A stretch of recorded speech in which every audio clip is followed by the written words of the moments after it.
Bonjour. Bonjour. Donc moi j'ai entendu parler de Korian de trois façons. On m'a dit c'est un EHPAD de luxe. Ensuite on m'a dit c'est un mouroir propre. Et un troisième on dit c'est un super placement à 2-0. Alors c'est quoi Korian? Korian c'est un groupe, c'est un des deux grands groupes français qui gère des établissements accueillant des personnes âgées en France. Et donc c'est un groupe, c'est un groupe à but lucratif. L'objectif c'est quand même de renvoyer de l'argent et des dividendes aux actionnaires. Donc bon, alors un mouroir, j'espère que non, parce que moi je suis soignante, d'accord. Et j'ai envie de dire, c'est pas l'image que je veux donner parce que c'est pas notre philosophie à nous en tant que soignants. Je veux dire, nous, notre philosophie en tant que soignants, c'est de prendre en charge les résidents. Maintenant, ça n'a rien à voir avec la philosophie de l'établissement, avec la philosophie de notre direction. Voilà. Ouais, il y a une déchirure entre vos objectifs de soignants et ce que demande la direction, c'est ça? Oui, forcément. À partir du moment où tu te retrouves avec des établissements où on va faire attention aux dépenses, où on va faire attention à ne pas mettre plus de soignants que le stricta minima légal, je veux dire, nous, on a toujours l'impression qu'on ne prend pas assez de temps pour prendre du temps auprès des personnes âgées. On a toujours l'impression qu'on bâcle les choses. Donc voilà, il y a une dichotomie entre nos valeurs et la réalité de terrain. Et ça se révèle concrètement où? À quel endroit dans le fonctionnement? Ça se réveille au quotidien. Ça se révèle au quotidien, excuse-moi. Pour la bonne et simple raison qu'une soignante qui voudrait prendre plus de temps auprès d'un résident, elle est attendue dans la chambre d'à côté. Donc forcément, si elle est attendue dans la chambre d'à côté, elle ne va pas pouvoir prendre un quart d'heure de plus auprès de la personne qui peut-être en aura besoin à ce moment-là. Vous êtes combien d'infirmières par résident? Vous avez un chiffre qui est... Alors, le chiffre il est établi par des tutelles, d'accord? Parce que même si tu fais partie d'un établissement à but lucratif du secteur privé, c'est quand même les ARS qui déterminent le quota de soignants dans chaque établissement. Donc en clair, pour environ un établissement de 50, 60, de 80 résidents, tu as 4 infirmières. En tout. La journée? Non, pas la journée, en tout. L'équipe infirmière, c'est 4. Ça veut dire 2 par jour. Mais c'est pas tout. Voilà. Vous êtes loin des quotas. À mon avis, vous êtes loin. Alors, il n'y a pas vraiment de quotas, j'ai envie de te dire. Ouais. Ce sont le conseil départemental et l'ARS qui va déterminer en fonction de ce qu'ils estiment comme charge de travail la nécessité d'avoir un certain nombre de postes infirmiers, aides-soignants, etc.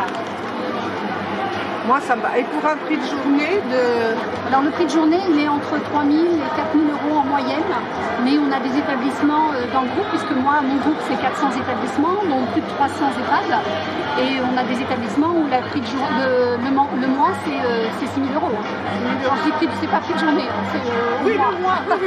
Oui, il faut corriger parce que j'allais vous le demander là. J'ai halluciné quand j'ai dit que c'était pas possible, quoi. Non, 6 000 euros pour des prestations qui sont les mêmes entre 3 000 et 6 000, je suppose. Voilà, oui, bien sûr. Après, on va avoir des établissements un peu plus haut de gamme, j'ai envie de dire, ou peut-être qu'il y aura un élément supplémentaire au niveau des repas, ou peut-être un élément supplémentaire au niveau des animateurs, des choses comme ça. Voilà, mais ça ne change pas la vie de la personne. Mais pas au niveau du personnel qui peut apporter Le personnel, de toute façon, on est toujours bloqué par ces quotas qui sont imposés.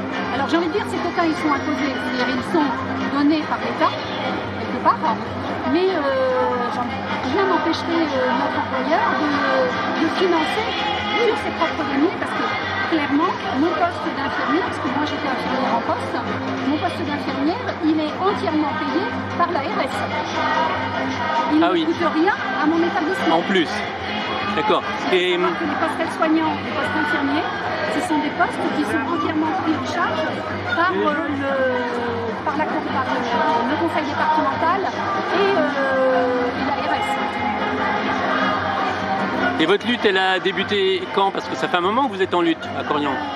Alors nous, j'ai envie de dire, la santé, il y a quand même longtemps, il y a des mois et des mois maintenant qu'on se bat, puisque, je veux dire, on est en épuisement professionnel, on a quand même des établissements, et il faut savoir que dans la d'accidents de travail, il y a bien longtemps qu'on a dépassé le nombre d'accidents de travail et la gravité en accident de travail par rapport au BTP. Les BTP, maintenant, ils sont petits joueurs à côté de nous. C'est la santé qui a le plus d'accidents de travail aujourd'hui. On a tous les mois des personnes qui sont licenciées parce qu'elles sont en invalidité du travail, parce qu'elles sont en incapacité du travail, parce qu'elles se sont détruites les épaules, elles se sont détruites le dos. C'est beaucoup les épaules dans nos métiers qui souffrent. Et je veux dire, tous les mois, on a des licenciements parce que pour incapacité de continuer notre travail. Et c'est des gens qui se retrouvent sur carreau. Et pas de poste de reconversion, puisque ça n'existe pas. D'accord. Et si vous avez un point pour conclure sur l'avenir, comment vous le voyez, la continuité de la lutte parce que pendant le Covid, pardon, oui, je voulais vous poser la question, pendant le Covid, en fait, l'affaire Corian a éclaté. Oui. Parce qu'il semble qu'il y a eu beaucoup de maltraitance ou beaucoup de décès dans les Corians, justement, pour des raisons que vous venez de citer, sans doute, j'imagine. Alors, clairement, Corian a été mis en avant parce que nous, les organisations syndicales, nous avons fait le travail et nous avons dénoncé, j'ai envie de dire, ces problématiques dans les établissements parce que ça met en difficulté aussi bien les résidents que les familles, que les soignants. Et quelque part, on a dénoncé parce qu'il y a eu une période où on n'avait pas de matériel pour se protéger. Donc ça a été ça notre premier combat, dénoncer ça. Ensuite, les médias se sont emparés des problématiques puisque nous, on les avait mis en avant.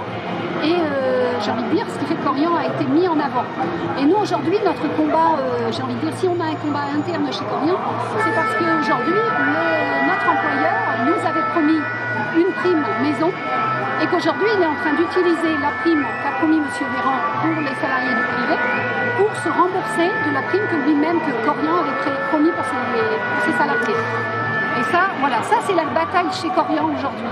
Maintenant, la bataille dans la santé, elle est autre. La bataille dans la santé, elle est qu'il va falloir qu'un jour ou l'autre, nos gouvernements se rendent compte que la santé, c'est nécessaire dans notre pays, d'accord ?